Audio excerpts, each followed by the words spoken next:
قولوا لي يا عباد الله، قولوا لي ها شوفوا عباد الله، واش هاد الفلاح هذا ما يموتش؟ كان في الاول الفلاح. السلام عليكم الخوت. اليوم كتشوفوا هاد الزرده هادي، انا اليوم هاد السؤال هذا طرحته للمواطنين كامل والشعب المغربي اللي تيقول لك الفلاح كيصيبها واجده. الفلاح اي حاجه حطها في الارض كتقيم عليه الكيلو. دابا شوف شحال ديال هاد واش هاد القرعه هادي 140 درهم، 140 درهم، 140 درهم. شحال هاد القراعي هادو كامل 140 درهم، وهادي راه معروفه كدير 35,000 فرنك، 350 درهم باش كديرها. هاد الخنشه هادي كدير الزاف شحوح. ها شحال من خنشه، ها البرامل بلا ما نديرها بطعيتهم للناس. تيقول لك الفلاح ها كيشبر، تيشبر وكطيح ليها الشتا وكتنوض وتيصيبها واجده. الفلاح ملي كتكون انت الانسان ما كيصيب ما ياكل، تيقول له راه طيب الخبز واتي كيف يشري باكيه ديال الدواء كيداوي بها البطاطا باش يعتقها، وفي الاخر كيصيب راسو بايع مقيوم عليه البطاطا ب2 دراهم او 2 دراهم و30 او 2 دراهم و20، هي اللي كاينه في السوق، وكاينها 170 180. كيدير هذا الفلاح يعيش.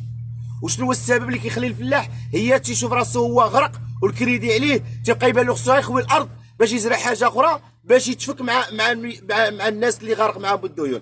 واش هو البطاطا هذه يا عباد الله؟ شحال كتاكل؟ يلا وريوني، قولوا لي يا عباد الله، قولوا لي ها شوفوا عباد الله، واش هاد الفلاح هذا ما يموتش؟ كان في الاول الفلاح كيشري خنشه 100,000 فرنك، 1000 درهم، كيداوي بها شهر، كيداوي بها، والبطاطا ما كتمرتش.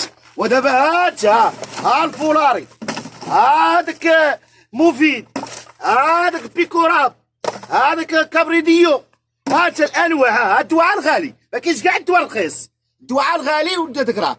ولكن الحمد لله الدواء جاب الانتاج، ماشي ما نقولوا جاب الانتاج، الريح اللي قدا علينا، ولكن راه الثمن ما كايناش. البطاطا بقات تتقام بواحد الثمن باهظ، والدوله لا ما دارتش شي حل وما قلبتش على شي ادويه ولا شي حاجه، راه تقدر البطاطا توصل حتى ل 10 دراهم بقاو يستوردوها من البلدان الاخرى. هادشي اللي كاين. علاش؟ لان الفلاح ما بقاش قادر. واش دابا عطيني عقلك، الفلاح كلشي طراش، مشى لافوكا، مشى للاشجار، مشى. علاش؟ لان هاد الفلاحه ما بقاتش فيها. علاش؟ كيخسر على 2 ملايين ديال الغبار، 2 ملايين ديال الزريعه، زيد 4 المليون ديال الدواء، زيد الخدام، زيد الحرث، ومع الاخر اش غادي يلقى راسو غرق. علاش دابا هاد الاراضي بقاو كيتكراو؟ شنو السبب ديالنا؟ هي البطاطا كنا كنبيعوها حنايا بريال بدرهم، كانش فيها الارباح. علاش؟ ما كانش فيها هاد المصاريف هذا. دابا شكون اللي تيستغلل؟ هما مولين الحوانت والبياع والشرايه، والفلاح مشى للهاويه، الله عندهم الاجر. المشكل الكبير هي اليد العامله غلات. الخدام كيخدم 100 درهم، كيحتاج الوحده خصو يمشي بحاله. اليد العامله غلات. ما يجي هاد الفلاح هو باش يأدي، وصافي هاد الارض هادي صافي يشدوها وحدين اخرين، والفلاح يمشي بحاله، الله عندهم الاجر.